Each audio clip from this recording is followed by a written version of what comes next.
What do you do when people stand in the way of your vision? Do you erase them? Do you silence them? Do you make them disappear from memory as if they never existed? Where do you move them to? Egypt? Jordan? Or maybe, as Donald Trump suggests, Gaza under new ownership? Trump Gaza, #1. Settlers have been perfecting the art of erasure for centuries. War, disease, famine, settlements. There's no shortage of tools in their arsenal. But one method in particular keeps resurfacing: forcible transfer. And guess what? It's not new. It was used right here in Australia. The blueprint was written long ago and it's being followed yet again. So, how did we get here and what lessons can history teach us? Well, let's find out.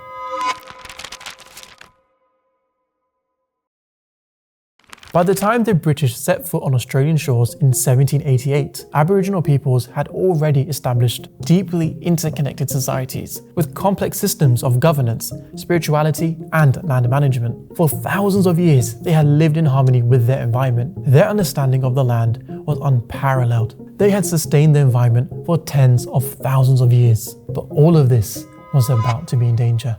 When the British arrived, this connection would be torn. The land was suddenly up for grabs. The people who had lived there for millennia were now deemed landless. Their sovereignty was ignored.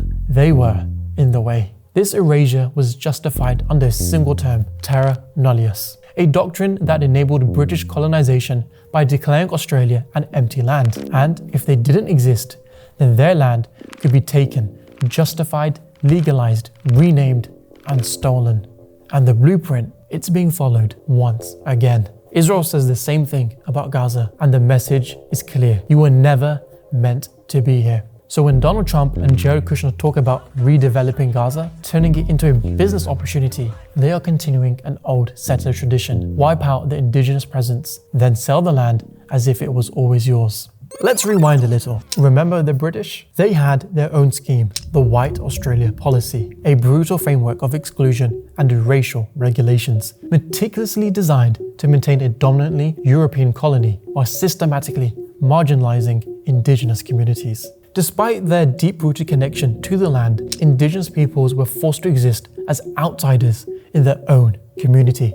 Israel has its own version: Jewish-only settlements, land confiscations. Entire communities are forcibly displaced to make way for Israeli settlers, who receive government subsidies and protections. Even natural resources are monopolized. Water supplies are diverted to settlements, while Palestinian villages endure severe shortages. It's a calculated effort to fragment and weaken Palestinian society, forcing a population into exile or submission. Because the real goal isn't just control, it's erasure.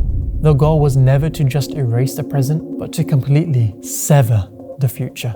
The British knew this coldly. They realized that by taking a child, they could obliterate a lineage, shatter a connection to history, and extinguish an entire people's chance to reclaim what was lost. So they took them. They systematically removed Indigenous children from their families, breaking the bond between generations. This dark chapter in history became known as the Stolen Generations. The intent was clear: to forcibly assimilate Indigenous children, stripping them of their cultural heritage and severing their connection to their ancestral lands. Israel follows a similar path: frequent arrests, detentions without trial, and brutal interrogations by Israeli soldiers, with no regard for their age or innocence. Their so-called crime? Simply existing in defiance of an oppressive system designed to erase their identity. They may still be breathing, but survival alone is not enough.